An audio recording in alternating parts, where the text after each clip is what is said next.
All right. So I'm going to be reading from, if anybody has latex allergy in the chat, let me know. Um, I just wanted to do a few minutes on latex allergy awareness, and then I'm going to finish my friend's thing here. Um, her little order of fun stuff. Um, so, um, basically, just so you're aware, latex allergy is, um, according to the asthma and allergy, is it the asthma and allergy or the allergy and asthma? I always mix that up. Latex allergy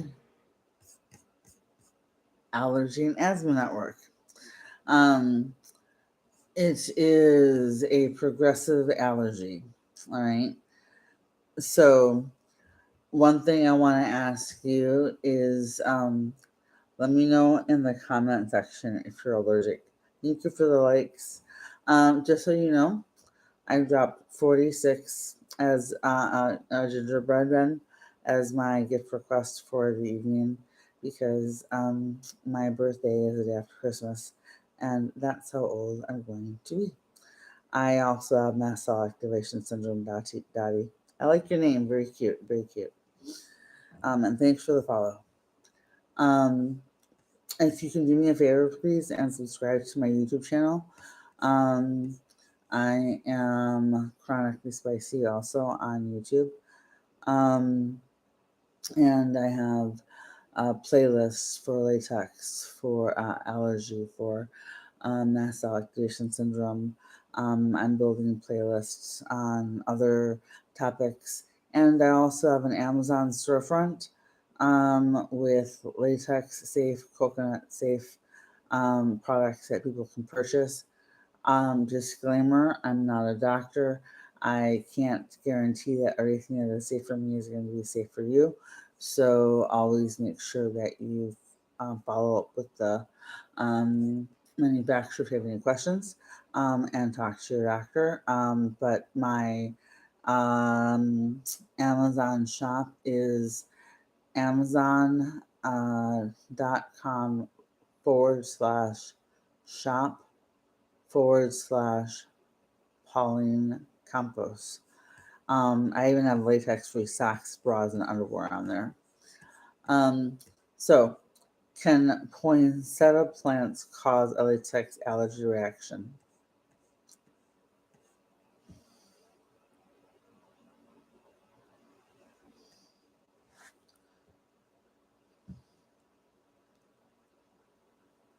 Let's see here.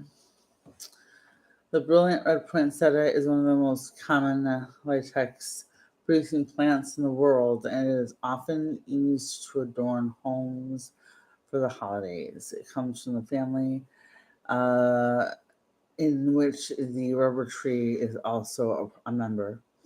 The latex is found within the plant's circulation system. If it's not released until there's a broken leaf or the plant is broken or in some manner. So when the plant is whole, you're generally safe. Um, when the leaves or stems are broken, which happens obviously going to shipping and um, with just going from one place to another, one store to another on the truck. You're looking at broken leaves. You're looking at all that. So right now I'm all impressed streaming on YouTube too, so I can get this little bit out there for poinsettia plants because I have a couple of videos that I have to put up with little shorts. Um, I can't walk half my dog walking path until after the new year because of my latex allergy right now. Um, I there's a church. There is um, a hotel. There is all of these things. Like it's beautiful up here. Um, and there's also a historic garden site that used to be um, slave cabins. Um, and It's beautifully maintained. It has gorgeous signage explaining everything about the history of the location and what happened there. And um, well, uh, I am allergic enough that when I'm close enough to see it, I'm close enough to react. And I just happened to see it out of the corner of my eye, because there are multiple plants, mind you. Um, and I was like, but I was far enough away that I quite literally had to zoom in with my phone on the absolute highest my phone could possibly um, zoom. Um, so I thought I was far. So I thought I was far enough away. Um, because that's quite the zoom. Let me tell you. Um, and unfortunately, it wasn't because by the time I got back, I took a few steps back um, uh, with the dogs because I walked them a mile every single day. I was like, oh, my tongue is going dry, and it is time for some rescue meds right now. Because if I don't take them fast enough, then my allergy reactions progress. And my goal is to prevent progression, to stop it in its tracks, and to get uh, my system stabilized. If you're watching, I would appreciate any gifts. My birthday is 12/26. I turned 46. That's why I chose gingerbread men, even though I can't eat them. And also, like tap the screen. That would be wonderful. Um, so, poinsettia plants. Just so you know, well, let's read from here. The brilliant red poinsettia plant is one of the most common latex producing plants in the world, often used to adorn homes for the holidays. Although a lot of people with cats don't have poinsettia plants because they're poisonous to cats. And I think it would actually be interesting to find out if there's a study showing maybe that cat owners are less likely to be allergic to poinsettias. Um, Maybe. Um, One of my followers brought that up. Um, the latex is found within the plant circulation system. It's not released. Blah. Okay. Symptoms: skin redness or hives, itchy skin,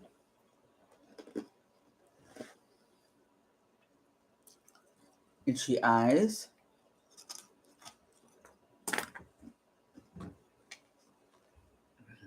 drainage, sneezing, throat irritation, asthma.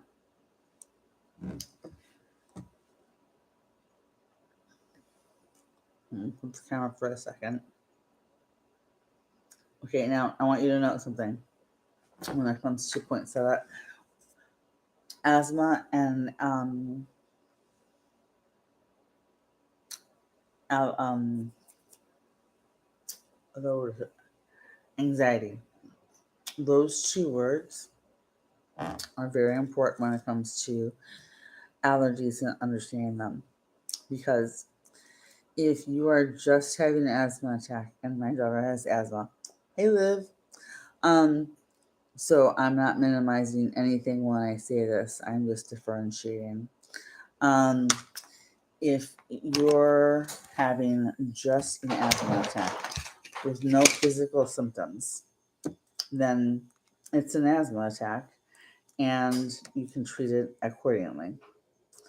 Um, but if you have swelling, hives, itching, any of that happening, um, while that's happening, while the asthma attack is happening, the asthma attack could be very well part of the allergic reaction.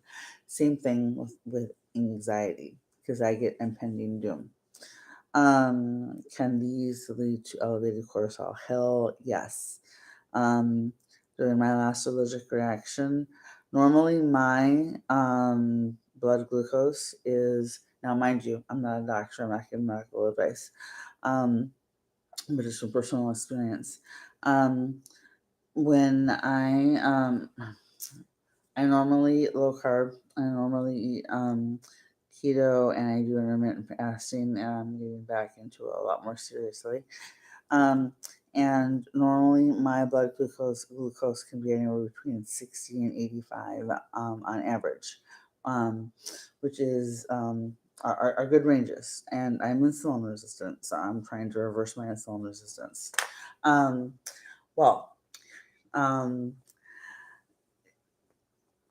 my last reaction a few days ago, um, I took my blood glucose with my keto mojo, and my blood sugar, even though I hadn't eaten since the day before, it was 5 o'clock in the afternoon, my blood glucose was 116, which isn't super high, mind you. It's a relatively decent number if you've just eaten a meal. Um, but for me, that was very high and very indicative of the fact that I was having a cortisol response, because cortisol raises insulin. So, um, you can learn more if you're interested about cortisol, insulin responses. I would highly recommend checking out Dr. Jason Fung, Fung, on YouTube, and finding his information. He is a nephrologist, so he used to treat end-stage kidney patients who were on dialysis due to diabetes. Um, and he decided that he wanted to do something about that and help change his patients' lives as opposed to just treat them at the end of it. Now, we're going to go back to reading a little bit more about this.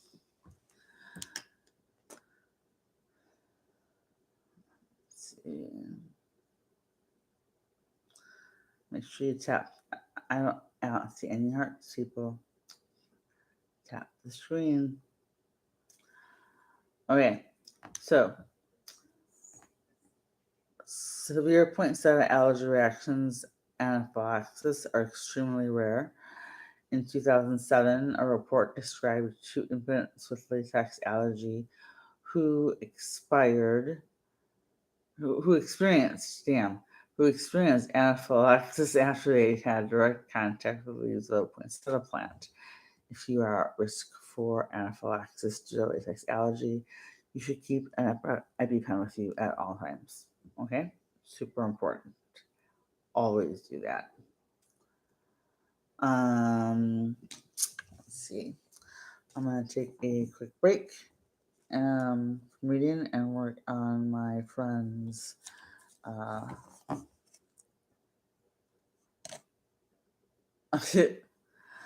am giving reading information and working on an art piece, and um, I will tell you, I do, I would appreciate if people started tapping the screen, because I could already, I can finish this much faster, um, if I'm just working on this as opposed to answering questions and not getting any appreciation in return. Um, and if that sounds bitchy, I apologize. Or actually, no, I don't, because you wouldn't expect to show up at work and not get paid. Hey, Robin,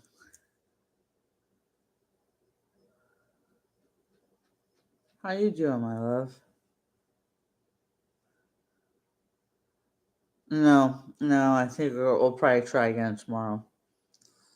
Um, I found an article on latex and poinsettia plants, and um, I, hey, Hoosier, how are you? Always have an EpiPen. You got that right. Look what I'm working on for.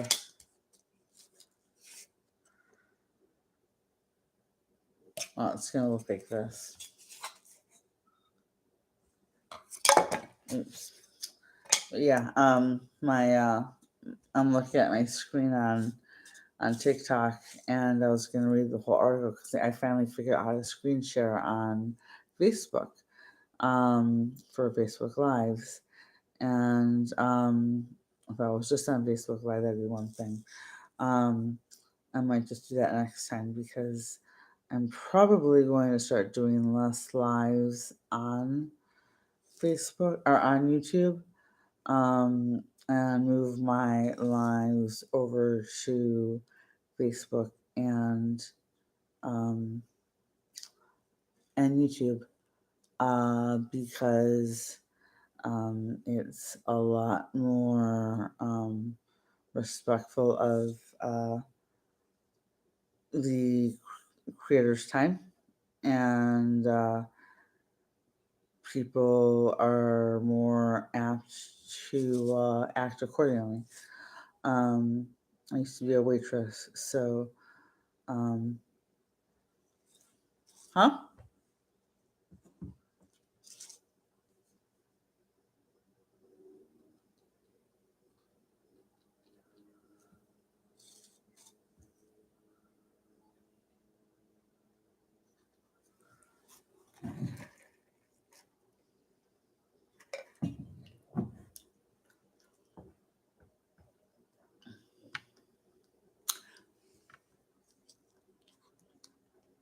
Well, I'm not gonna drop. I'm only, mind you, I'm only at 200. And did I take more rescue meds? I took some. Do I need to take more?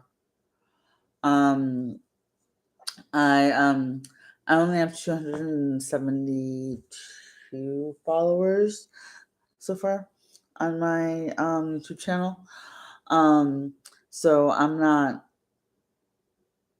and I, yeah, and but I've been really bad about like posting there as much as I should. You know what I mean? Um, right? Huh? That I'm, that would be fabulous. Yes, ma'am.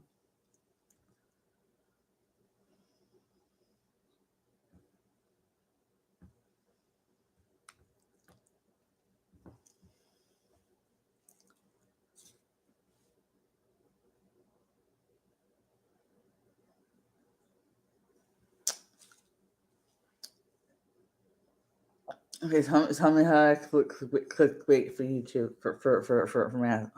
Clickbait what for math? So,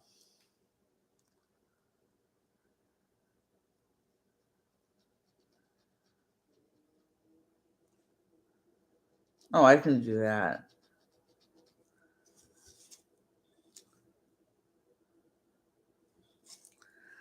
And I definitely want to do that because I think that that's a big part of the problem. And I think that a lot of people are being diagnosed with MCAS who actually only have histamine intolerance. And again, I'm not minimizing.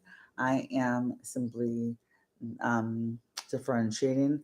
Oh, Hoosier, TikTok steals a hell of a lot of money. There was one night where one of my mutuals and friends who at this point has weeks to live, um, uh, dropped. Uh, Yeah, he dropped a ton in gifts one night for me, and I winced when I saw how much he dropped because I knew how much that equals like in cash out of his pocket. And I was like, I try to tell people if they want to gift on YouTube or if they want to gift anywhere, um, especially on TikTok, it's usually if you want to, put more in the creator's pocket and less in the company's pocket. It's usually better to just to PayPal, Cash App, Venmo, whatever, the creator directly, um, because more goes to the creator that way, because they all take a chunk. They all take a chunk. Um, and I am still at 0 hearts for um, nobody loves me today except for Robin and Hoosier. What do you think? I'll show you first. And Robin, here you go. Me too. Me too. I'm very happy with it. Um, and let me go to YouTube or Facebook real quick and see if anybody is actually in the comment section because it is super late. And yeah, well, I didn't.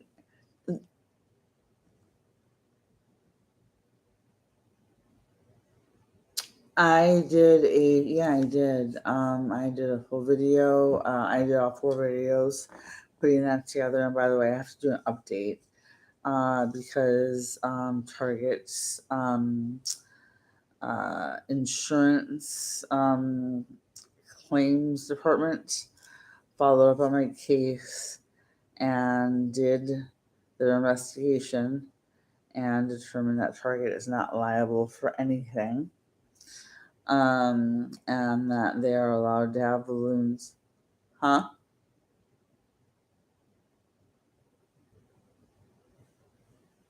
Yeah. Well, they're kids' places. Um,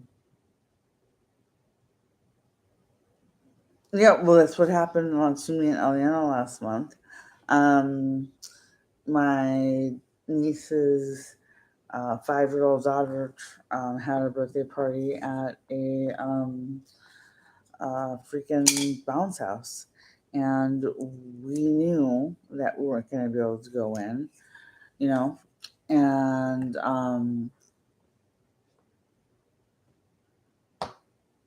yeah, yeah, exactly. But we knew we weren't going to be able to go in. So my husband explained to everybody without me having to ask him to, because because this was 2 weeks after the latex issue at Target. So he explained to everybody, he's like, look, Pauline is not coming to the party. She can hang out in the hotel room with Eliana, and then we will come, and you guys can leave. And he talking to us tonight. She's like, you guys can leave your dog with Pauline, because we have ours with us, and then we can go home.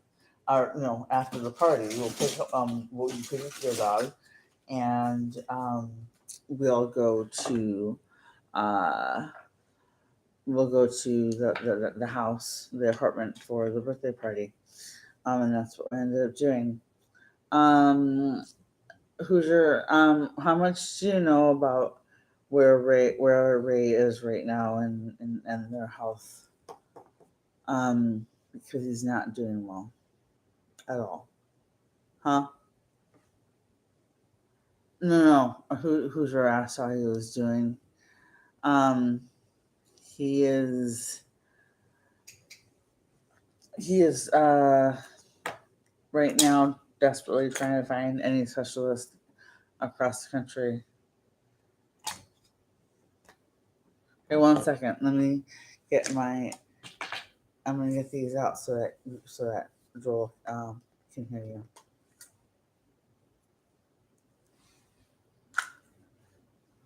One second. All right, now Robin's on YouTube. I'm sorry, Robin's on TikTok. Go ahead.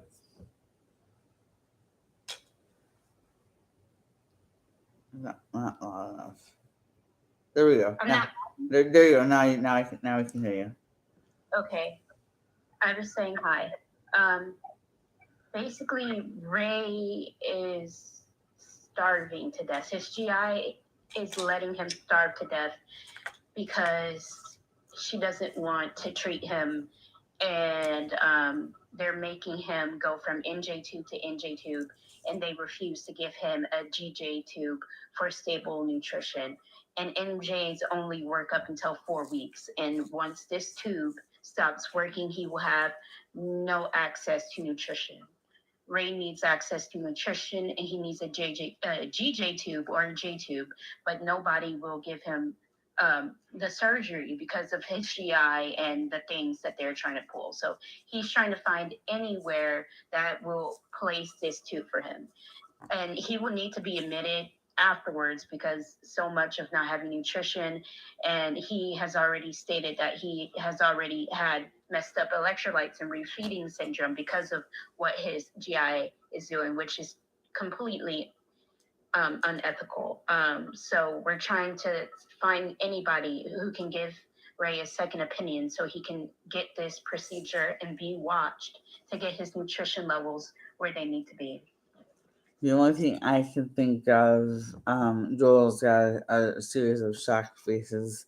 Um, the only thing I can think of is honestly seeing if I can pitch some of the bigger news article. Let's first get capillary refill. 1 second. Oh, right, and Joel. I sent him my doctor's information, but of course my doctors are usually packed. My GI does focus in gastroparesis, but I'm all the way in South Texas, and my colorectal only has one open day of the week to meet people. So for the whole new patient thing, it's not going to be. I don't know. I can't say what it will be because I've been seeing them forever. So I don't know what they will do for a new patient that they don't know. Capillary They have to refill. state, and from state to state, they're probably going to need. They're probably going to need all of Ray's information before they can go in with a surgery or a procedure as quick as he needs it. If you 1 minute, I'm not sure they're on to me.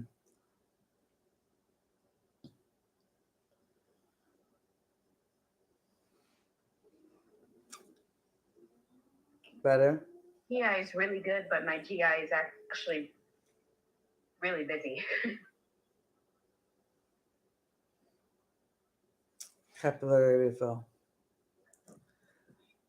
Joel, I was thinking the same thing. Going from California to Texas is a lot, and doctors aren't gonna, especially new doctors, aren't just gonna like, oh yeah, let me give you this surgery without going over your medical history extensively. He just does not have that kind of time. I can take a quarter of one. Oh, mother. I have friends in the I media. think they need to put him on TPN and keep him in the hospital. And I told him this. They need to put him on TPN and watch after him. He doesn't need to just be thrown anywhere. They need to watch after him. Wait a second. He's struggling so much. Okay, you know what? I'm gonna have to see if I still have this list. Um, when I was freelance writing on a regular basis, and by the way, thank you for the likes. I'll go back to reading the poinsettia article in just a second. Um, but when I was freelancing regularly, I had a long list of contacts, and I spoke to UCLA doctors all the time. And there was one who actually remembered my name when I would call him. So that was that. And actually, that tells you a lot, right? Um, Mhm.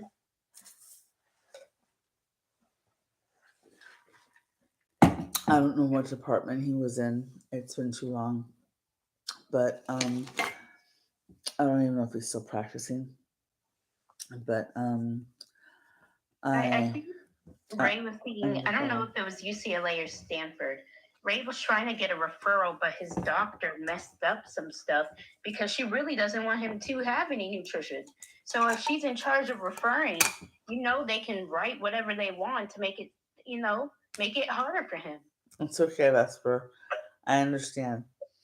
You don't have to do not have to apologize for non-existent attention span. We're talking to an ADHD woman who's homeschooling an ADHD child, and we're both chronically ill. If I'm looking in your general direction and actually blinking, acknowledging the fact that you're here, wow. That doesn't work for me. I can be looking at you and blinking at you and not thinking about you at all. I could be thinking about like chihuahuas or something or deer. Vesper, before you go, if you're still here, take a look at not my last post, but my second to last post. You're not going to be happy with it. I will tell you that. Um, but yeah, I know someone who lives in California who is big in the media, much bigger than I've ever got in the media industry. I'm gonna see if I can. It Um, really should not be this difficult, though. I don't it understand. shouldn't, but I'm gonna see if I can get in touch with them and see if there's anything that they can do, um, or anyone they can refer me to. I think it's Um, because this doctor has such a bad ego, and it has to do with the medical gaslighting as well. I know somebody else who's in a similar situation who's getting pushed off for a J-tube separation surgery because their doctors are like, "Oh, well, you're not getting any pain medication. We can't help you with that. You need to go over here. Oh, you have to do this. Oh, you have to do this." And it's like this person's not getting any nutrition because of your egos or whatever else. It yeah, should not take that long. no, it shouldn't. Um, and quite honestly, um, Ray looks like a POW, like who has spent years doing hard manual labor with like next to nothing with scraps. Yeah. And he has a terminal condition. Like nutrition is needed for everybody, but like he's struggling through. Okay, here's something I have to It here takes a toll on him. here's something that I'm not accusing anyone of anything. Um, I'm just throwing out a possibility. Um, a potential possibility, a very slight potential possibility. Um, but Ray's terminal. Mm-mm. So you think they don't give a crap? Why waste money on a terminal patient? That's so unfair, honestly. Very unfair. Very unethical. You should not be a doctor if you believe in that shit. I mean, I hope I'm wrong, Yeah. and I very likely am because I don't know this doctor. I don't know all of, you know, Ray's personal history. Um, uh, but I do know that it just strikes me as a little. Okay, I'm a reporter. I'm very jaded. I question everything. Um, let's see, Mayor of Cleveland. I'm pretty sure he's been to Cleveland. Um, Local news may help. Yes, I'm thinking maybe local. Definitely start with local, and then you move up. That's usually the key. Um, but I'm thinking of a couple of possible angles of what I could do.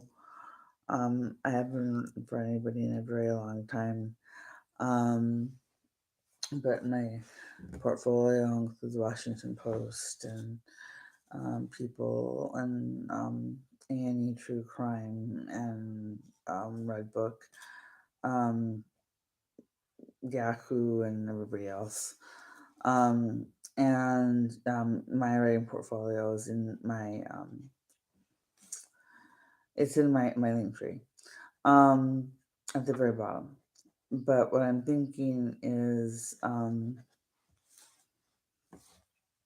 of pitching a story. Um, I have a very specific idea of what kind of interview I want to pitch with Ray and two editors, and hope that I'm right in that the way that the questions are formatted would be done with a purpose of questioning the situation without accusing anyone of anything. Because I'm a reporter, of course. I'm an old school reporter. So I was taught that you get both sides, right? And and maybe just see if that can get some attention. I also know a few people who might be able to help, but I don't know because Hoosier, uh, his update. What was it, Robin? 3 4 days ago. Mm-hmm. He said 4 to 5 weeks. So if things continue Well, as I they are, think that 4 to 5 weeks because usually 4 to 5 weeks the feeding tube stops working. So when his feeding tube stops working, he can't get it. He can't get nutrition anymore. right, and he does not have enough body fat to maintain um, much after external nutrition stops. Yeah, that's going to send him into refeeding. Yeah, yeah, it's incredibly sad.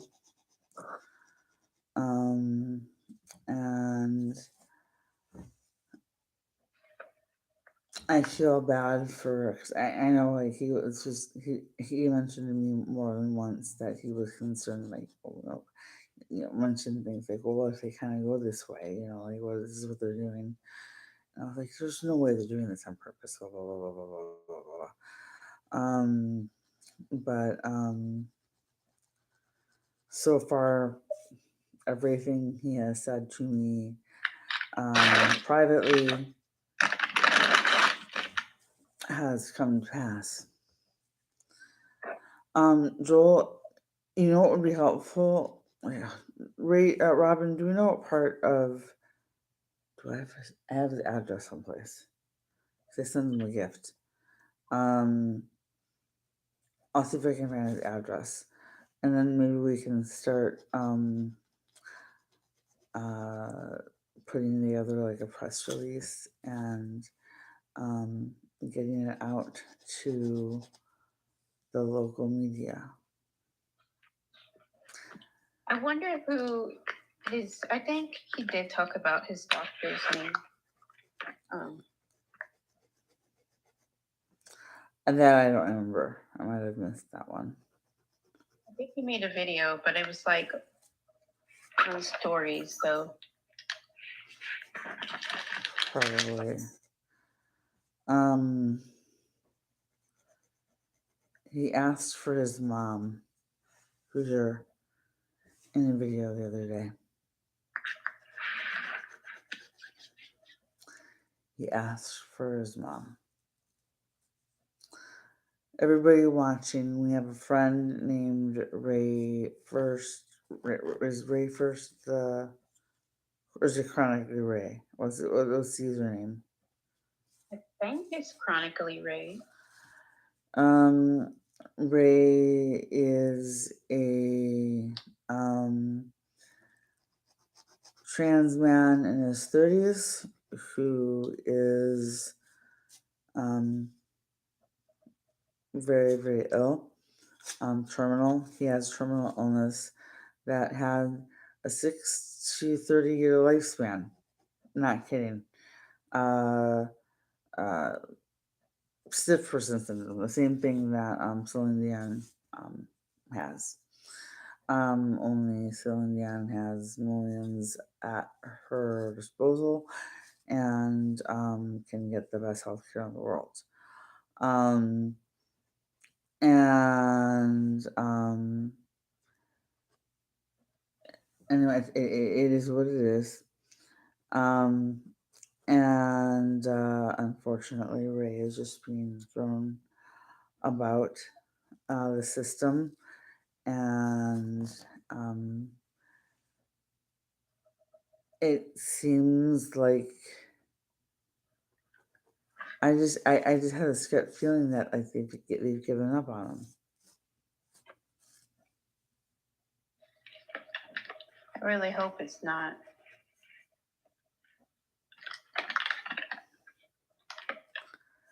I really hope I'm wrong.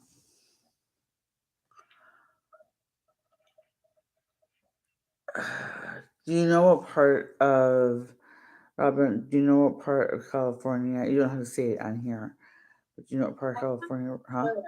Huh? Sure, but he did mention Stanford, like going to Stanford. So Okay. Um, Joel, if you could do me a favor, because maybe the three of us can team up and make things easier. And if anybody in the chat is interested in helping raise some hell to try and save, listen, okay, you know what? Fuck this. I'm just gonna get straight to the point. A month ago, a woman in New Zealand named Stephanie passed away in her mid 30s from, I think, what was later determined to be VESD, okay? Vasovagal ESD, the most severe kind. Um, and When she was in the hospital, her doctors actually accused her of doing. I have a YouTube video on this if you want to check it out. Her doctors actually accused her because she was a midwife and had medical knowledge, and they accused her of doing, because her blood count was so low. They accused her of doing some incredibly horrible things, um, stealing materials that would then allow her to lower her own blood levels. I will not be more specific than that to do not get in trouble. Um, I'm not going to mention the places they're going that they were saying that she was using said instruments to remove the blood from her body. Okay. Because it's absolutely horrible. Mind you, they accused her of having fictitious disorder, even though her doctors were afraid that she was going to pass it. Some doctors, the story mentioned that doctors were afraid that she was in grave danger. She had doctors accuse her instead of not having VESD, but instead of having Munchausen's fictitious disorder. if anybody doesn't know what fictitious disorder is, it is the 2019 Mayo Clinic updated terminology for um, Munchausen syndrome. Think Ruby Rose, okay? Except you do it to yourself for medical attention, not someone else. Um, and so they forcibly admitted her to a psych ward instead of treating the VESD and the low iron. She passed away. Okay. That happened last month. Okay. So if you're following me, or if I'm popping in your FYP, um, this is totally true, Joel.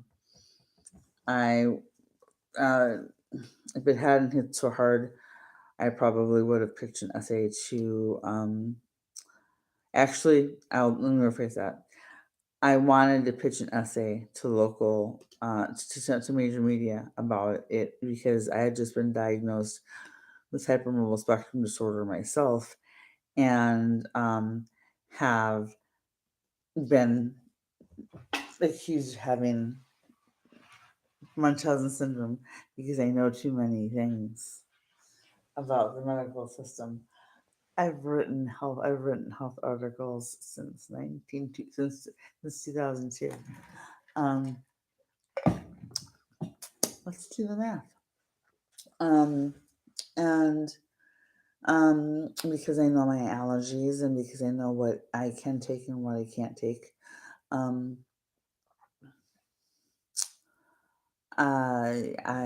he used my knowledge and my insistence on only one specific uh, controlled medication for treatment for rescue from a medication as an excuse to, I believe, um, diagnose me with fictitious disorder. I didn't even know what it meant. He didn't tell me he did it. I found it in my patient notes 2 months later, which I fully believe was a Easter egg that he left to prove confirmation bias, prove his theory. Because a normal person would never be going through their records every 2 months just for the hell of it. Um, so if she finds it, then of course I was totally right. Do you want to know why I was looking through my medical records? Because I just been diagnosed. Because I just gotten a referral to go to the Mayo Clinic in Minnesota, where we used to live, and I needed to check something in my records. As soon as I saw that was in there, I canceled the appointment because Munchausen syndrome is one step away, a very thin line away from Munchausen by proxy. Now, that's when you do it to other people, like your children, like Ruby Rose. Now, think about my 16-year-old, okay? When we drove to Tennessee, when we moved from Boston, what the fuck am I talking about? When we moved from Minnesota to Tennessee, to Georgia, we made a side quest to see a new medical provider.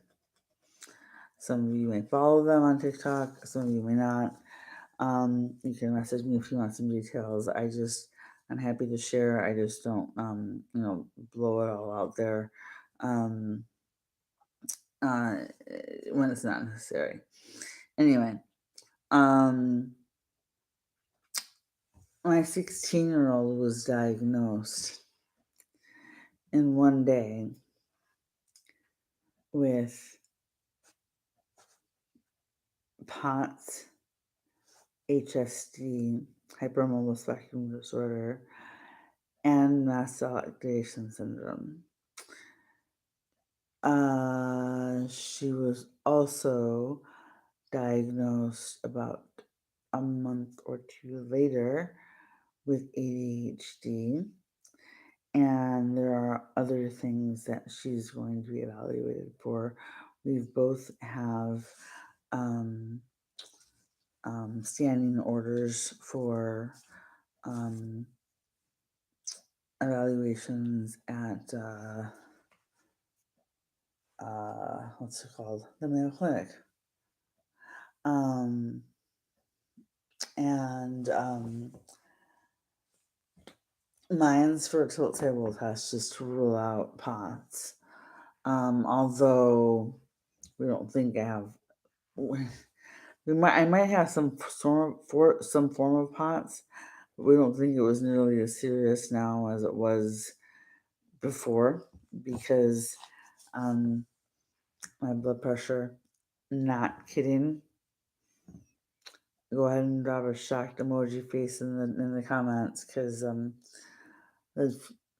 my doctor knew this. My new physician knew that I have medical PTSD, and that blood pressure. Um, Go ahead, Robin. That blood pressure costs. The sound just freaks me out. My blood pressure was 199 over 100. Um, no, she didn't send me to the hospital because I told her that my blood pressure had been 100, 199, 180 over 100 ish for years.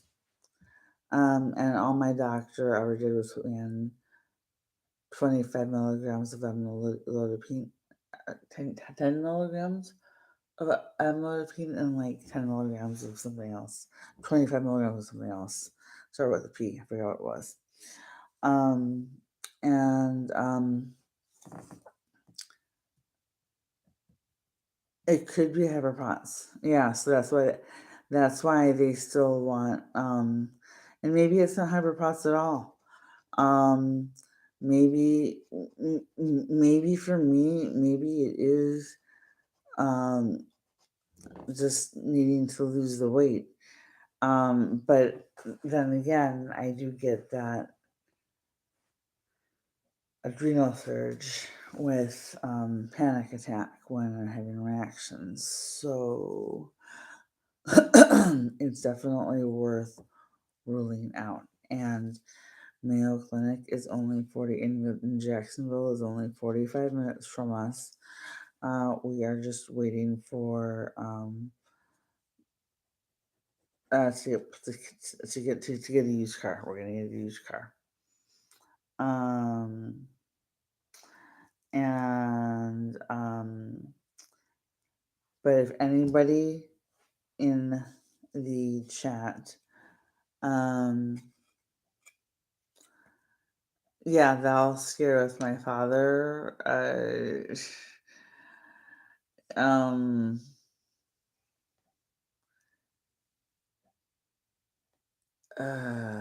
Okay. So what? Okay, Joel. Here's your job. If 48 hours, see if you can put together a list of um, small town newspapers. I'm like literally like the ones that have like one reporter in the office. Like you start small, okay? Because that's the kind I used to work in. Those are the newspapers that the big newspapers all like, jump on and like steal, not steal, but take the tiny story and turn it into the big story because then they apply it to the national level. Okay? I'm not saying there's anything wrong with this because I've done this from both angles. I'm just saying this is how this works. So make a list of every single newspaper and every single radio show, not radio show, maybe the top 10 radio shows, um, and the top 10 like TV news stations um, that are in the area. Um, and I will reach out to my contacts in the industry that live in the area and see if, well, maybe not the area, but the state, and see if there's anything if that they know of that could be done, even if it's a story, an interview with her, with him, with Ray, um, anything at all. Um, so I might try to, I'll try and do that. And I will look through all my contacts and see if anyone who knows anything. I'm also going to try and contact that doctor that I first mentioned. Um, because I know if I see his face, um, I know I'll recognize him. Um,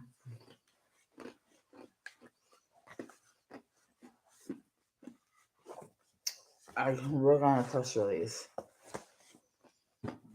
Um, once you get some information. But everybody who is watching, there are 5 people in here. That's fine. Five more than nothing. Go into Robin. Did you repost this? Or Robin's already gone. Um, go into my Instagram and scroll down to find the post about Ray. It's the caption, the photo looks. I'm on the left. There is a male presenting human on the right in a hospital gown, and I think I said something about can somebody please help my friend? He's dying. Um, repost, comment, like, tag every single doctor on YouTube, on TikTok that you know, or copy the post because I leave my posts available for copying. And copy the post and share it with your local media if you happen to live in that area. Um, because everything that Ray has said could possibly happen if things went the wrong way is exactly what's been happening. And it's super scary to see because there's nothing that anything, there's nothing that we can't do anything. We're on the other side of the country. He's in the hospital by himself. His partner works. I don't know all the details, but and I haven't asked because it's not my business. But um, one of his last videos, he asked for his mother.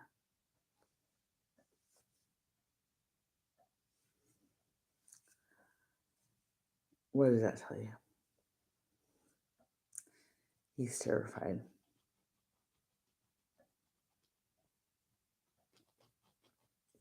Stiff person syndrome is basically like Lou Gehrig's disease, but like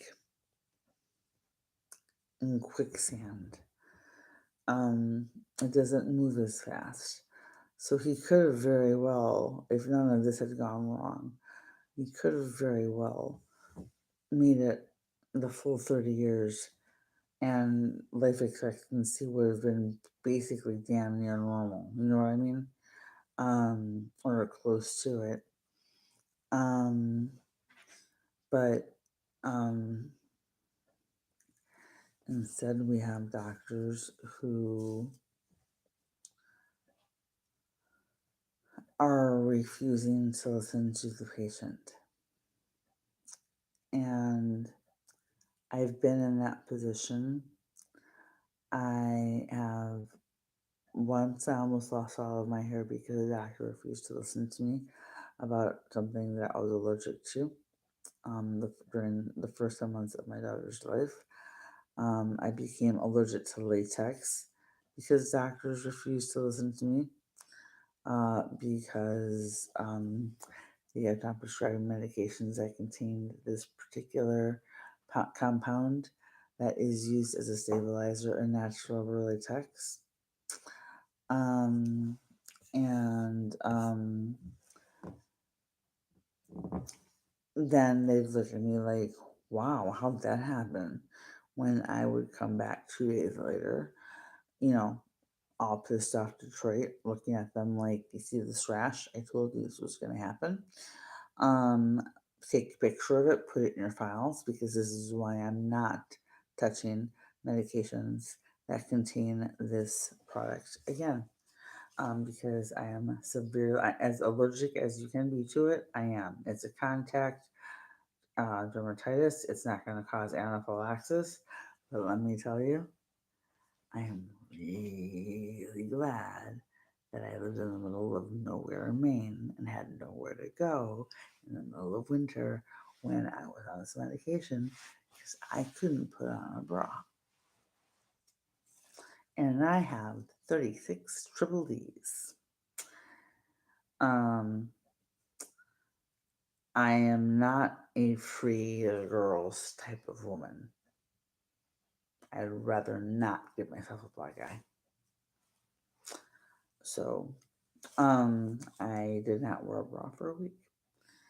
Um, and yeah, but and another time, the one that put me in the most danger, um, I told doctors that I was allergic to latex and had ethylene diamine dichloride allergy right before I had upper endoscopy.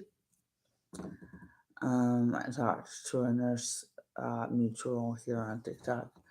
After I messaged her when I got home because I was very confused because they told me that when I woke up, they didn't actually do the procedure because they couldn't, because my airway slammed shut immediately. The second they put the scope down,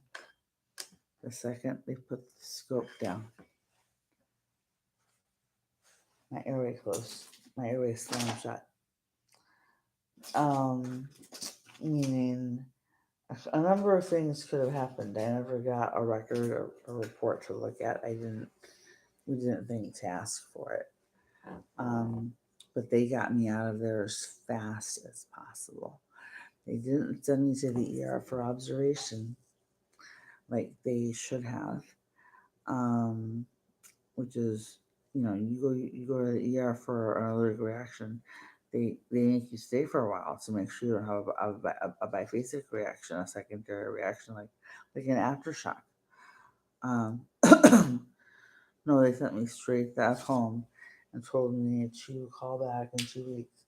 Make an appointment for 2 weeks from today, from that day. Um, Anybody want to take a guess what majorly contributed to my just diagnosed this year medical PTSD? Um, Now there's a damn. I asked the nurse what are the things that they could have done. What might have caused it? Well, either they were wearing latex gloves, or the anesthesiologist screwed up and used a tube for the scope, um, the latex tip, and that's. But we didn't do anything about it, and we let it go for too long, and now there's nothing we can do about it. Because I think the statute of limitations. Well, Here's the thing: if anybody's a lawyer or knows of a lawyer in the chat or knows med law, I know from crimes because I used to cover crimes.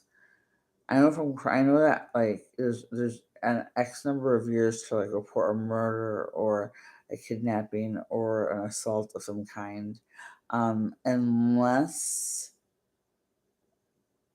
the memory is repressed or knowledge is kept from the person who could have made the report had they had the information earlier. Um, like so maybe they blocked it out and suddenly it comes back to them during um, therapy and they suddenly remember everything. Um, I remember a news story last year that was in People magazine about a woman remembering that her father murdered her best friend. Um, and she blocked it out because what else are you going to do? And she got up in the middle of the night one night as an adult to get a glass of milk out of the refrigerator. And there was just something about the lighting and the movement and whatever that triggered a memory. And the glass pitcher of milk falls out of her hand, hits the floor. She remembers everything. Father goes to Father goes to trial and goes to prison.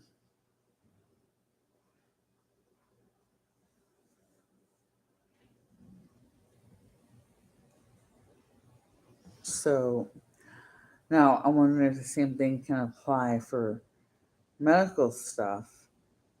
Like, yeah, maybe we didn't know, and maybe our doctors didn't know X, Y, or Z. At a certain point, but if we learn it or if they learn it between, you see what I'm saying? Like, does the same thing apply to medical law? Like, I couldn't have complained about being kicked out of the upper endoscopy before I barely even woke up because they got us out of there so fast. I swear my head was spinning. And looking back, my husband and I were like, they were trying to get us out of there before we realized that we should have been like, where's the lawyer right the frick now? Um, and it worked. They intimidated us into not doing anything about it. Um, and I'm disappointed in myself for that, but I didn't know how to advocate for myself. I didn't know I should be advocating for myself. Um, Especially for a lot of people in their 30s and their older 30s to mid 40s and older, we were taught to respect authority. Police officers, and don't get political on my feed or I'm blocking you because I don't want to hear it. Um, but police officers were the good guys who saved you from the bad guys and kept you and saved you. Checked on you during car accidents and um, you know um, whatever. And it was always, a police officer came to visit the school, each class once a year for the elementary school, whatever. And it was just this positive experience. Um, and that was meant to make sure that if kids ever found themselves in a situation where the only adult they recognized was a police officer, they would know that they could go to that officer and say, I lost my mommy or I lost my daddy. or whoever they were with, as opposed to hiding, running and hiding. Um, and um,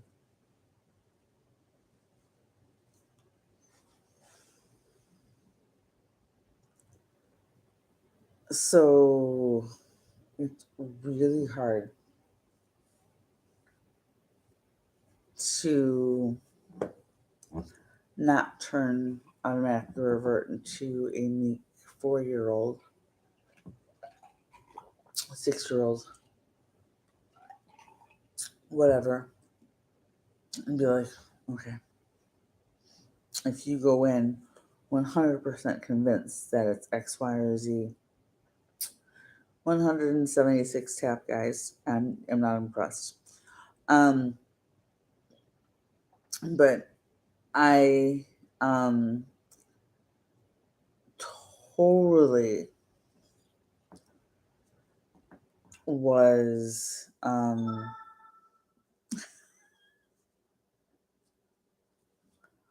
what just happened? I looked away.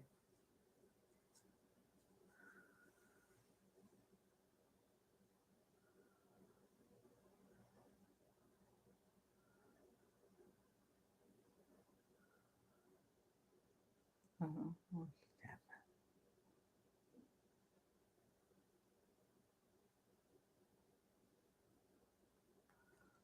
Well, whatever just happened, if it involves a gift, thank you, and if it involves a like and stuff, thank you too. Because I can't find it. Um, but Ray is alone most of the time. Ray is um most likely has EDS. Um, believes he's most likely neurodivergent. Many of us with EDS, mast cell, um, and POTS are. There's just a connection, and it is very, very, very prevalent. Um, holy crap. Joel, do you remember if Ray has mast cell activation syndrome?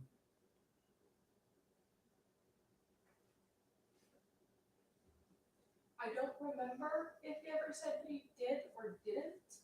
But if he did, that just makes the entire situation infinitely worse.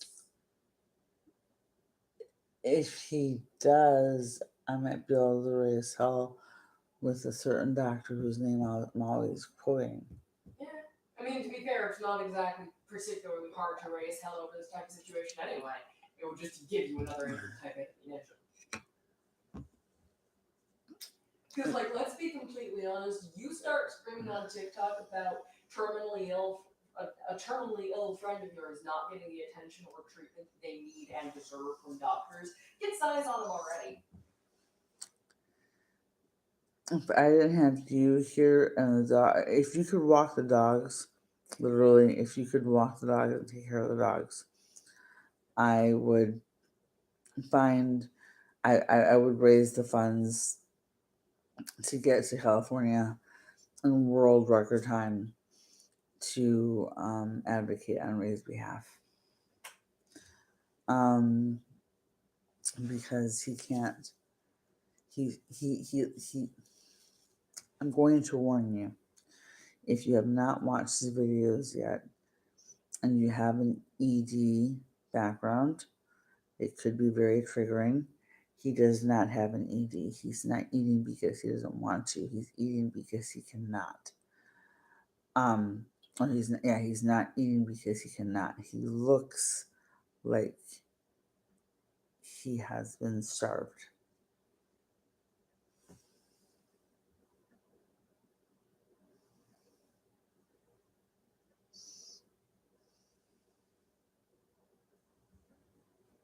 It's horrible. It's absolutely horrible, Joel. And we were joking. It was pretty easy to joke about 6 to 30 years when we thought it was 6 to 30 years. But 4 to 5 weeks is a little bit different. um, for a person who just turned 30 years old, I believe. And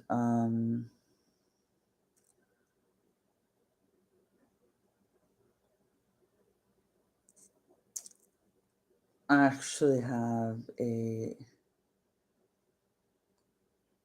Oh, you know that major law firm that turned me down for my Target case? Yeah. They might take this one. Well, considering it involves a terminally ill person. And a person who happens to be trans. Getting mistreated. But yeah, no, that sounds like a case that would be taken by somebody Mm-hmm. with a brain cell. Yeah, I'm not gonna say the name of the law firm. But I'm still trying to find a lawyer for myself who is crazy enough to take on the medical system for medical gaslighting, because that medical um, that Munchausen syndrome diagnoses screwed me up badly. I'm still afraid of going to the doctors. I'm just I was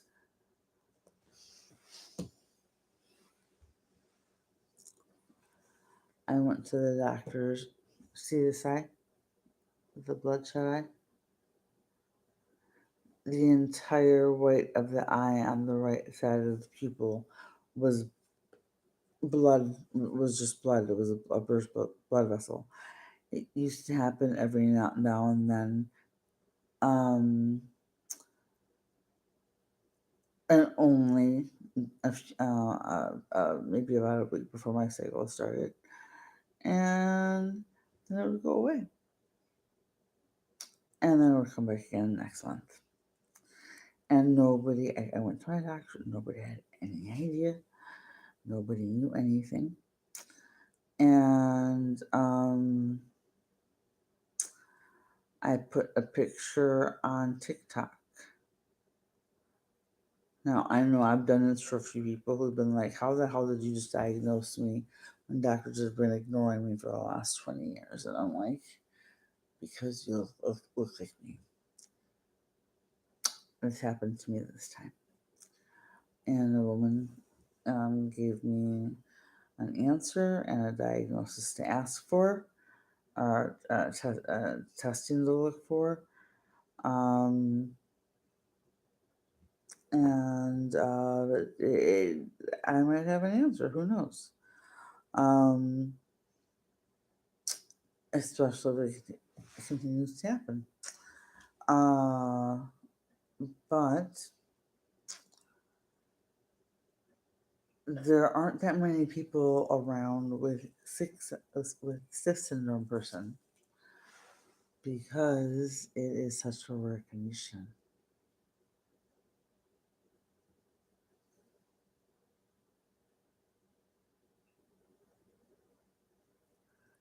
This really should go to cleverness. I don't know what that is.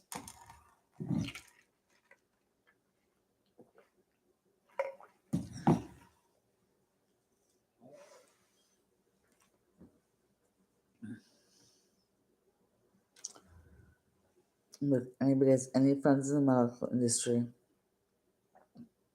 if anybody um,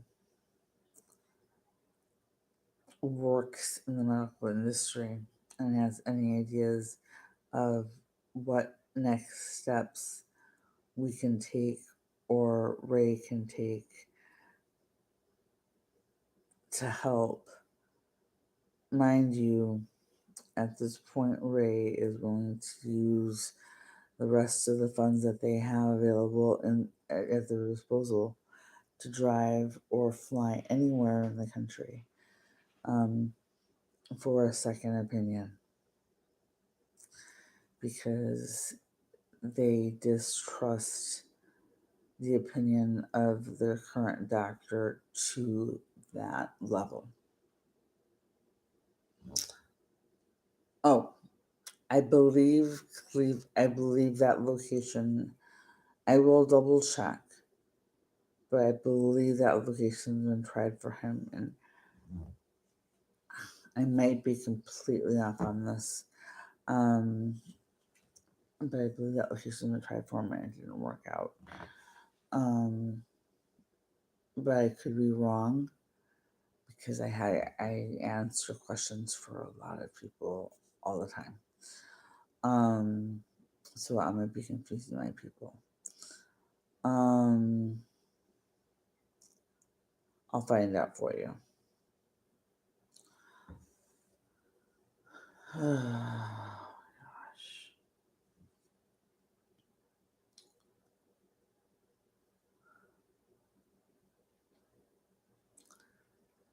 If you can make noise for Ray, I don't even care if it's my vehicle, my video that you retweet.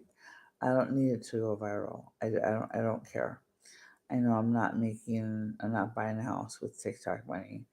I can't even go even if I could get my nails done, I couldn't afford a pedicure with my TikTok funds. I can afford um, a pen, a decent pen at Barnes and Noble, or a bookmark or a coffee. Um, and that's what I can do. Um, I do this because I am used to doing this anyway and getting paid by someone else. Um, I forgot that's how the real world works. Um, slightly kidding. And I do this because if somebody had told me 15 years ago,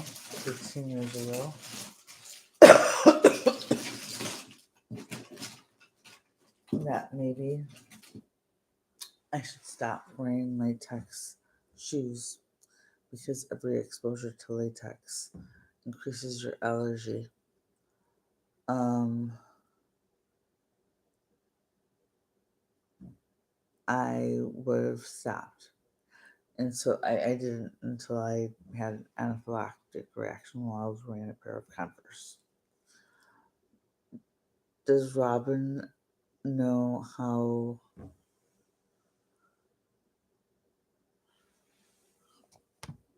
Does Robin know a do? I don't know. A doula?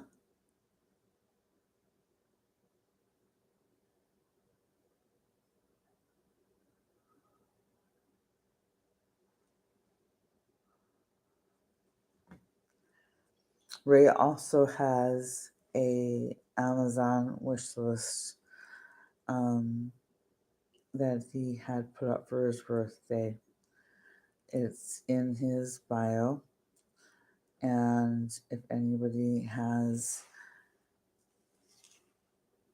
anything to spare, um, in fact, I think instead of Toys for Tots this year, um, I might put the money that I usually reserve for Toys for Tots towards a gift for Ray.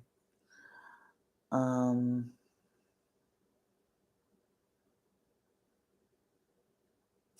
oh, I will ask. Um,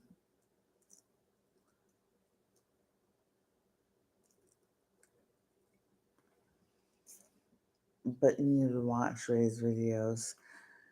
You need to share his videos, comment on them, tag other people with them, um, share them with as many people as you can. And again, I don't give a damn if you skip past my video and just use it to click on his name to get to his videos because this is not about me. This is about him. and the fact that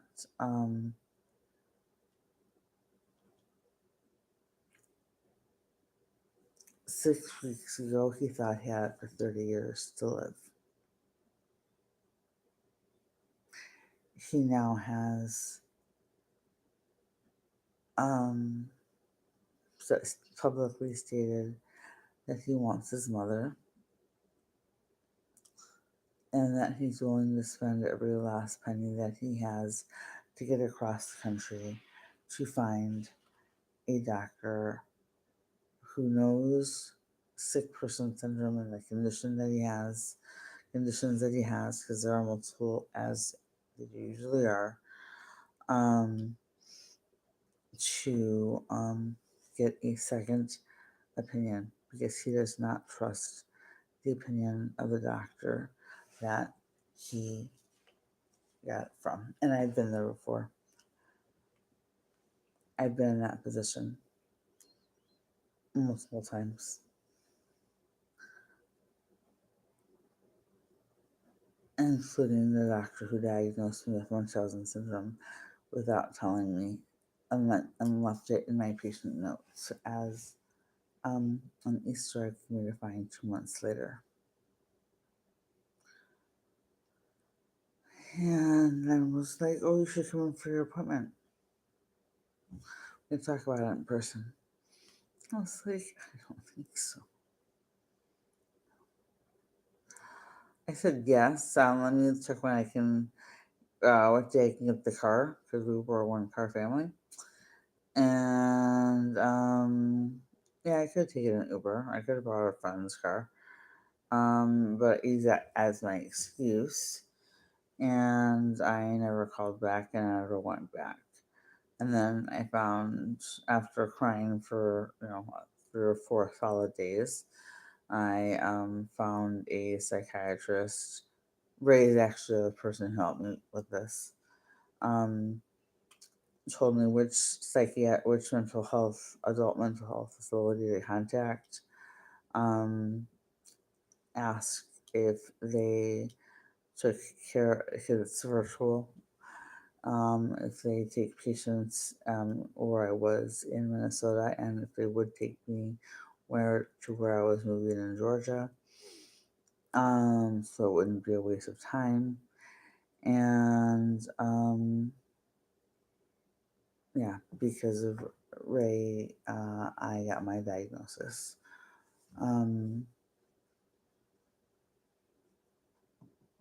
For that, and keep in mind, Munchausen syndrome is a very serious condition that only a mental health specialist should be diagnosing. And with feeding syndrome, the condition, sick person syndrome is so rare that it's like, I think it's like 20 people in like this, it's like in the 20s of like the people who have it. Like it's a tiny, tiny number. Like around the world. Um,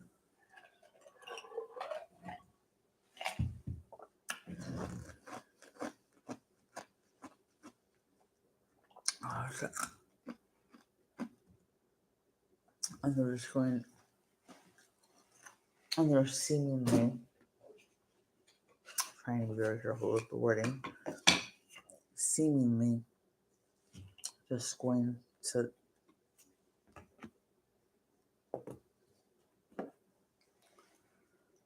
not try, because these treatments are expensive. Why do you think your allergies suddenly have to be retested every 7 years? No, and don't tell me it's because your allergies change every 7 years. Some might, but things like latex allergy, that's for life. Coconut allergy, generally speaking, if it's a caricature latex allergy, that's for life. Avocado allergy, that ain't going nowhere. And I had a major medical system in Minnesota told me that I had to come in with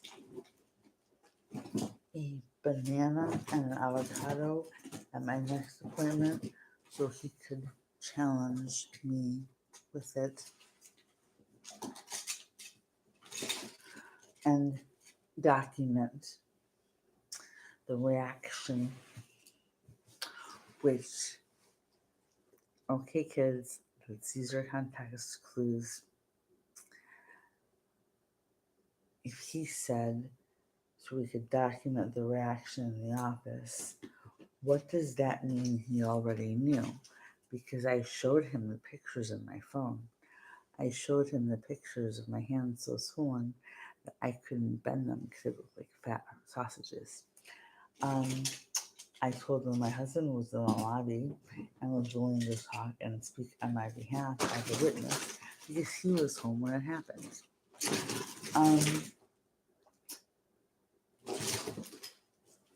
He, so we can document the reaction in the office, tells me that the only reason those tests are being run is because a doctor going, well, of course you have latex allergy, and you are now, even though it is medically proven to progress in 30 to 50% of people,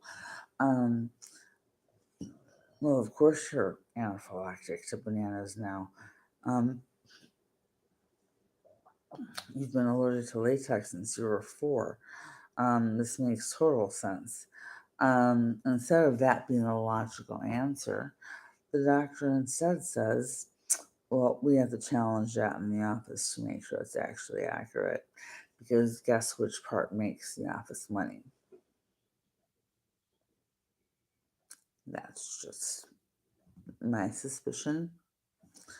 That is just an observation I am making. I am not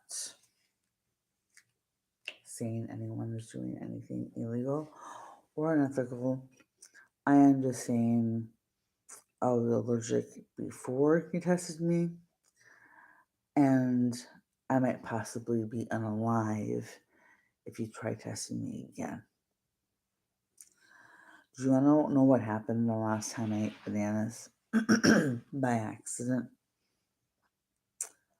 About a month ago, my in-laws came to visit. This was 5 years, I think, after I made my daughter her banana chips by hand with the slow cooker my in-laws bought me for my birthday.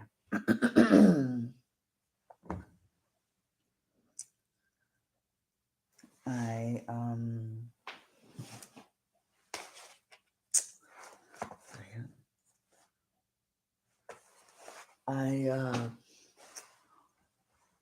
wasn't paying attention. Neither was anyone else in the house, mind you. I can't believe this passed all of us. My father-in-law is from Mexico. My father was from Mexico. My mother-in-law is from Canada, but grew up in southern Texas. And I, in my life, have never seen a banana wrapped tamale in my life.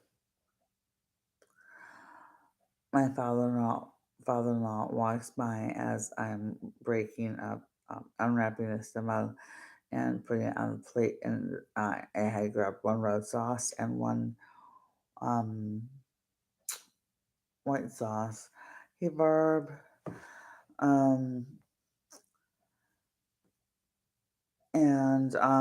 Anyway, I woke up the next day. Hey, lady. How you doing?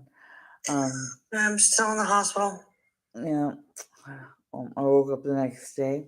I couldn't breathe out of the holes on either side of my tonsils were so small that they were smaller, that I was getting more air out of the holes from my nostrils for my entire body.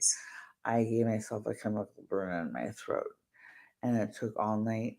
And let me tell you, um, the doctor said it was a damn good thing that I actually have sleep apnea, because I kept me breathing all night. I came in on the 27th for my trial, and not knowing when I came in, I had a wicked headache. I kept complaining about it, and they couldn't give me Tylenol because it would mask anything for the trial. So I had to suffer through the headache. And they started to infuse me around 2:30. They said it would take about a half hour. Mm-hmm. So I went through the infusion. Everything went well. My sister was here, and about 5:30 or so, she went home because I didn't react to anything. And overnight, the shit hit the fan. My blood pressure went to 202 over 198. Yeah, wow, you're the first person I've heard of with a higher blood pressure than I have. Yeah, it was crazy. And then with that, my regular temperature went to 102.5, and I started throwing up profusely and had diarrhea. And I started to get like really delusional. I didn't know what was going on. So they took me to the ICU. I was there for 2 nights and they stabilized me. I've had 7 bed changes since I've been here. That's insane. Well, the first time they moved me was because they brought me back up to regular room. Not a regular room, but another private room, but I was in isolation. And they had a transplant that needed the room. So I was like, that's no problem. I'm not going to say no to a transplant. And then I got into not a regular room. They've all been private rooms up until the 5th or 6th room. And then the nurse manager got involved and she gave me her card. She said, if they move you again, you call me. Mm-hmm. So far, I haven't been moved. I'm in a private room now. Barb, do you want to give everybody a quick synopsis of what's going on with you so they have some context? Oh, sure. Quickly, I have stage 4 colon cancer. I've been through 3 rounds of different types of chemo and immunotherapy. The last line of defense, the chemo that I was on was not working. They gave me, I had a CAT scan on October 13th, and we saw that the cancer was moving again on the peritoneal lining of my stomach. And my oncologist said that the best thing for me to do now is a clinical trial because the normal lines of defense or standard of care weren't working. So I thought about it and I went for the consultation and found a trial that looked good. It was sponsored by Sanofi. I don't know if anybody's ever heard of them. And I came in on November 27th to start that. It would be 4 weeks of Mondays coming in for 1 day, staying overnight while they infuse me to observe me. And then after they observe me each week, I have to come back and forth for tons of blood work. And my very first day, that's what had happened. They said the trial drug is still in my system. I had to take an antidote called Tasi. And after that, I've been laying here with problems with my kidneys. I started to get edema in one leg, and next thing you know, both legs were swollen. I couldn't even sit down on the toilet. They put a cat Foley in me, a catheter. That worked. They finally took it out, but I ended up with a virus called ESBL. Everybody who comes in has to be completely covered up. I have to ask. I'm not a doctor. I'm not giving medical advice, but I am going to tell you one thing. When you go home, okay? Yeah. And beat this thing, because that's what we're going with, right? That's the story we're writing here. But pay attention to how you react to any latex crosses, because one of the groups of people who are at high risk of developing latex allergy are people who go through a large number of medical procedures.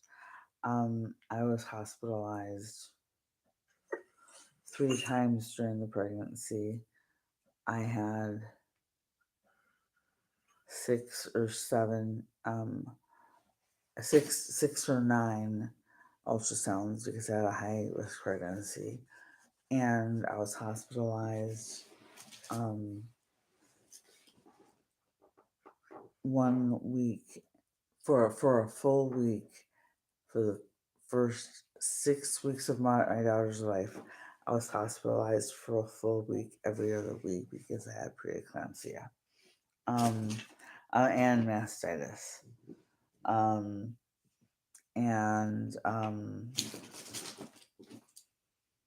that I was, just took 5 vials of blood while I was talking to you. yeah, huh? I just took 5 vials of blood while I was talking to you through my Yeah, port cat. Thank God I have it. yeah.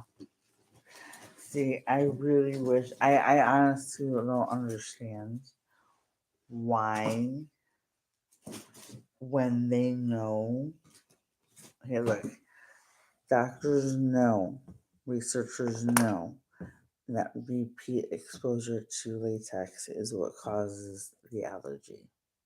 Okay. Um, I know too many dental assistants who have to quit their job because they develop latex allergy from it. Yeah. I know too many people in my comment section who have told me they developed latex allergy after just one summer at Party City or any other supply store. Um, so my question is,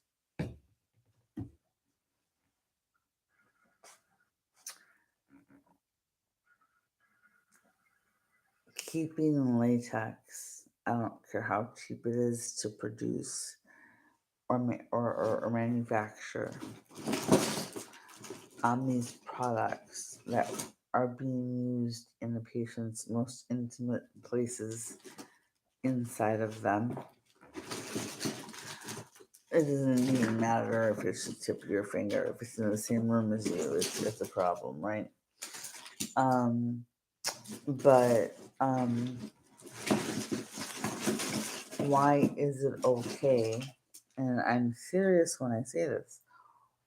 Why is it okay for any restaurant across the United States or any bar across the United States to say, you can't smoke in here, you have to go outside? I'm sorry, sir, I'm sorry, ma'am. It's against the Yeah, they law. can have latex all over the place. But it's okay because that causes secondhand smoke, blah, blah, blah, blah. But you don't know if your nurse is wearing latex free rubber shoes. If they're Crocs, you know you're okay. Anything else? There's a couple other brands I can tell you. I know are latex free, but you don't know if your nurse's shoes are latex free. I know someone who's so allergic to latex that when her kids come home from school, if they don't change their shoes immediately, and cover them up put them in a covered tote in the spot, the designated spot, she goes into anaphylaxis. Oh, Um, gee. I know another woman who can't take her own son to his birthday parties, to friends' birthday parties because balloons. And this is what happened with us.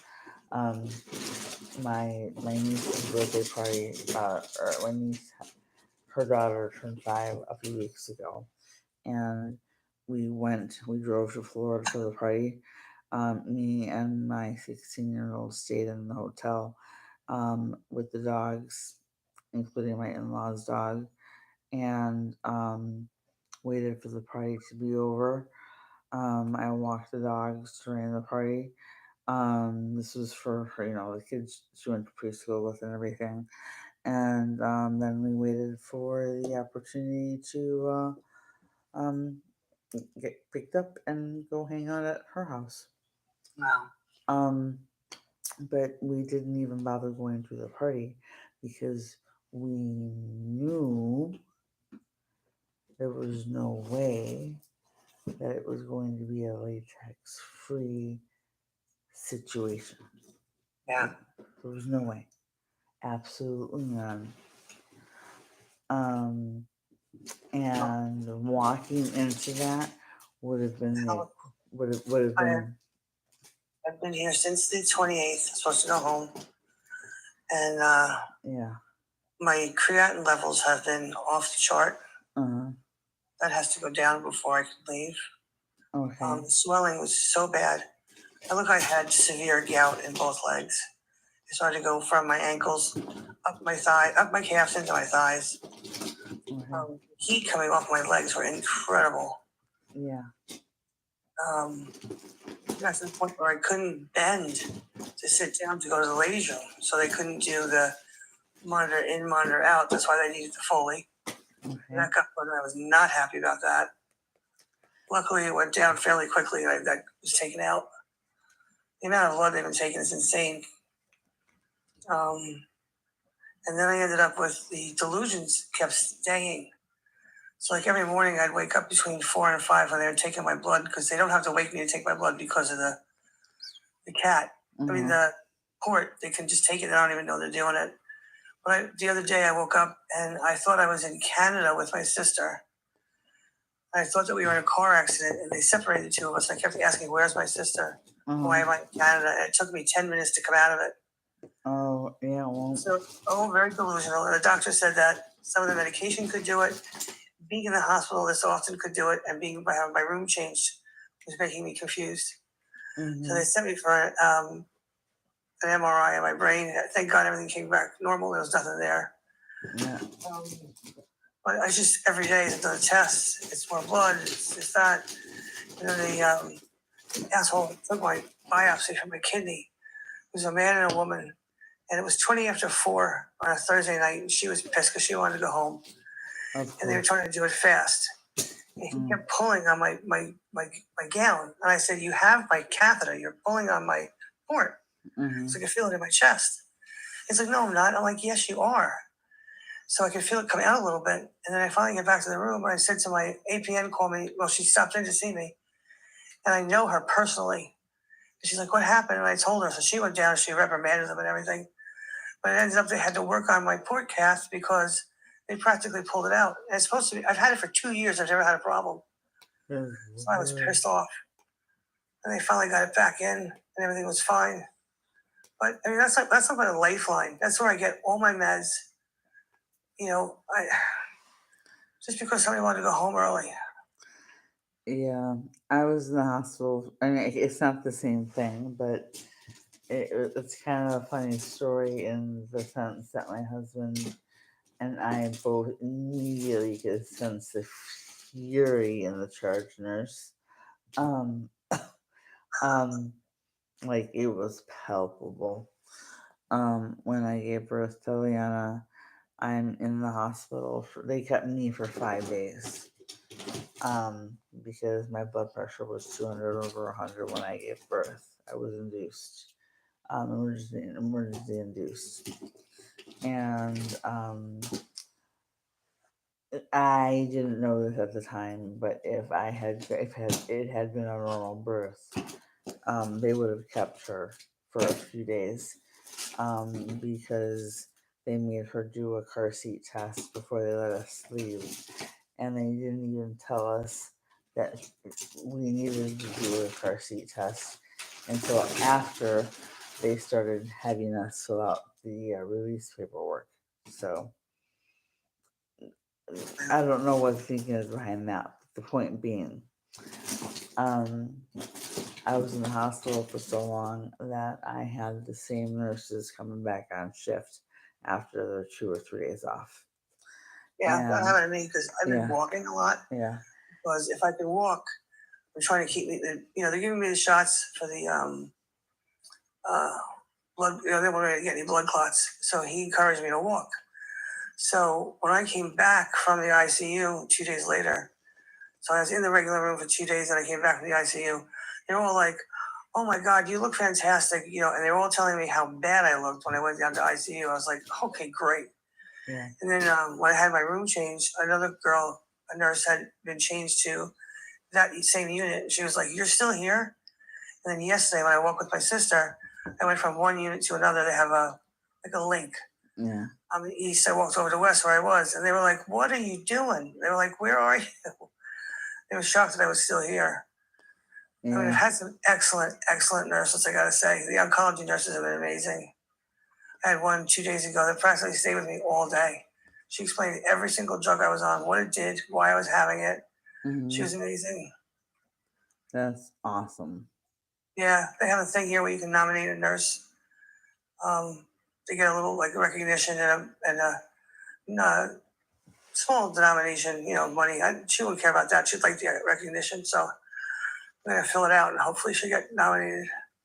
And they also have a wall with all their pictures and little tiny envelopes next to it. And you take a post-it note and you can write a note on it and stick it in. And I did it for 3 of them. And yesterday one was leaving and she wrote to me that she said, I wanted to stop by before I left. She said, "You're sleeping so peacefully finally. I didn't want to wake you up. So it was a pleasure with being with you and Yeah. chatting." And she responded to my notes. It was really nice. That's very, very nice. I love good nurses. Good nurses. Yeah. Yeah. Come by because they're so stressed. Yeah. The bad one that I had gave me a stick so bad that she missed the vein and got it directly in the muscle. Uh, Um, and she well, let's just say it turned all kinds of colors. And That's what it looks like from yeah, the yeah, take it turned the all shot. kinds of colors. And the charge, and my husband and I don't know any better. I mean, um he like he was like, wow, but okay. And charge nurse comes and checks on me the next day because now I'm on day like 3 or 4 there. Yeah. And she's like, that happened to your arm. And it was Oh, the way she said it. What the hell happened to your arm? And we were like, well, mm. She goes, what time? What nurse? What was her name? Because she's not allowed back in this room until you leave, until you're discharged. well, And I said, oh. And my husband said she is lucky if um she's allowed to stick a patient for the next year. that's crazy. Well, this hospital is a teaching hospital. So you have to be very patient sometimes. Yeah, it is. The one that I was in was a teaching hospital too, but they gave us the choice of not having students in the room. Um, and we asked for that because I have such high anxiety that it just, the less people in the room, the better. Now, did I give a damn when I had my breast Yeah. breast reduction? No, I had 30 people in the room with my gown backwards and marker all over me, and you know, um, I didn't give a damn. Um, but when the writing left on my left boob and right on my right boob, I thought it was the funniest thing in the world. Um, you know, um, I'm making everybody laugh, but like when it came to the actual childbirth and all that kind of trauma and everything, like I needed just me, my husband, the midwife, and the nurse in the room. That was it. Eventually, we had to kick out the parents, and because I couldn't relax enough to give birth with other people in the room.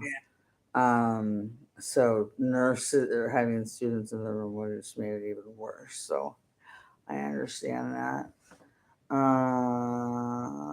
Sky said my coconut allergy is so sensitive. My family has to wash and change before sitting in soft furniture. Sky, can I ask a question? Do you live with your family or do you visit? Or do they visit you?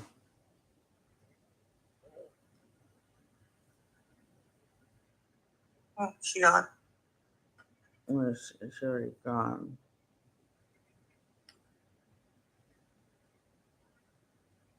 I'll follow her and ask. Um,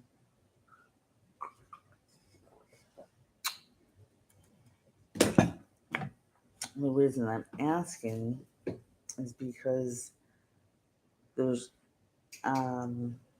two laundry detergents that I have found that are safe for coconut allergy, and I have found one brand of soap that is all of these things are all available on Amazon that are safe for latex allergy. I'm sorry, coconut allergy. Well, or latex if it's a cross reaction for you too. Yeah. Hey, Sass. Thanks for joining. Yeah, so she might have a possibility of being able to not have to worry about that. But I do understand why Oh, that good can she be a is. problem. Yeah. She's back calling. Oh, okay. So, Sky, um, you have soap that's coconut free in there in the UK. It just took ages to find. Um, no offense to you, Sky, but I would really like to see the list of ingredients on that coconut free soap. Um, and I'd also like to know, um, I'm assuming your family comes to visit you, and that's when I have to be careful with contamination. Um, if that's the case. Um, but if you can, um, if you can, would you be willing to email me or message me the name, brand, um, and of the soap, and if the ingredient list isn't too long, the list of ingredients. And the reason I ask that is because there are literally, I believe, over 600 names for coconut that the FDA has allowed because of lobbyists. Well, that's a lot to keep track of as a person with allergy. Yeah, and not every person with coconut allergy is going to be allergic to every single coconut allergen derivative, but it can, can be progressive, etc. And if you're not aware, one day you could find yourself with a nasty surprise as opposed to, oh, well, I was kind of expecting this to happen eventually. So, one thing I found out during all this, it's amazing how long things stay in your system. I had the trial shot, the infusion on November 27th, sorry, and I still have some side effects of some of those chemicals. The obvious chemicals get you right away that are going to get you, but there are some that are still there in my system affecting me. It's amazing. Yep. Sky, are your fiance and his son or future stepson using the same laundry detergent that's safe for you and the same soap that is safe for you, or are they and same shampoo that is safe for you, or are they using the one that is just whatever they normally use?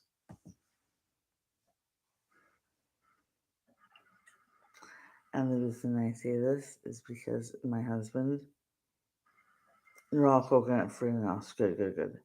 You change everything to make and keep me perfect, perfect. My husband did the same thing.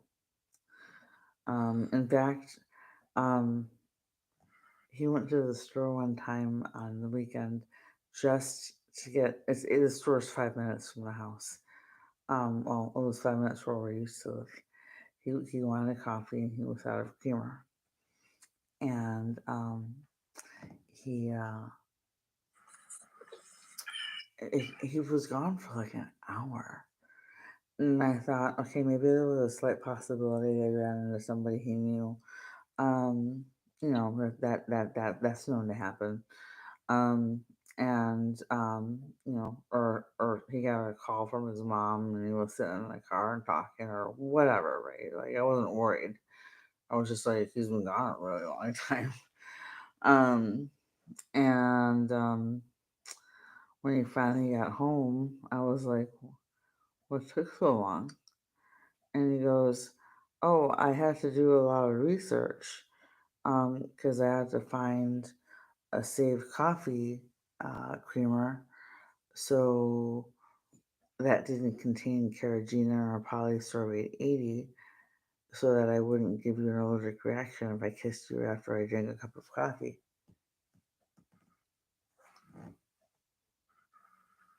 Crazy. You know? See, the amount of time you have to spend watching what you consume or be around or who's been around it is, it's got to be just so frustrating. And FYI, anybody who uses this SkinSafe app and relies on that as their Bible for safety, for allergy safety, please know this. Things might have changed since I last looked into it, okay? But it was developed in partnership with the Mayo Clinic, and it does not include every derivative.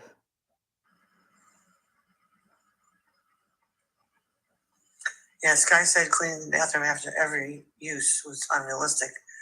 I'm sure it is. That's, Yeah. a big undertaking. Someone runs into the bathroom quickly and you got to go back in and clean it. That's crazy. Yeah. Every single like for example, there isn't a single toothpaste on the market that is safe for me to use. Not a single one. Not like I can't go to the grocery store and buy toothpaste. I cannot. But I did a video where I was like checking, and if it didn't contain one, it contained the other one. And those are the two main ones were sodium lauryl sulfate and sodium lauryl sulfate. I use bentonite powder and calcium powder to clean my teeth, and I make it myself. So I buy the ingredients on Amazon and I make it myself. Kingfisher roasted. I'm gonna look that one right up right now and let you know. Kingfisher toothpaste. If you found one that I didn't know about, I mean, you're in a different country, so let me look it up. All right, Pauline, I've got to go. I've got to get some sleep. Yeah, I'm gonna get ready to go in a few minutes. I'm gonna check it's not for Barb, and we're gonna get ready for bed too. But give me a second. Sky, I mean, sorry, 1 second. It was great talking to you. I hope you feel better soon, and I'm hoping I'm out of here soon. Yeah, crossing for you. I want to be home for Christmas. I want you to be home for Christmas too. All right.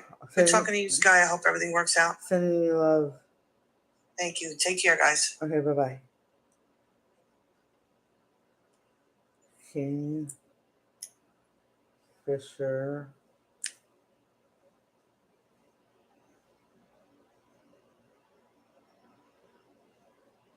Look at Alan. Is that Amazon? You know what? Hey Joel, are you still here?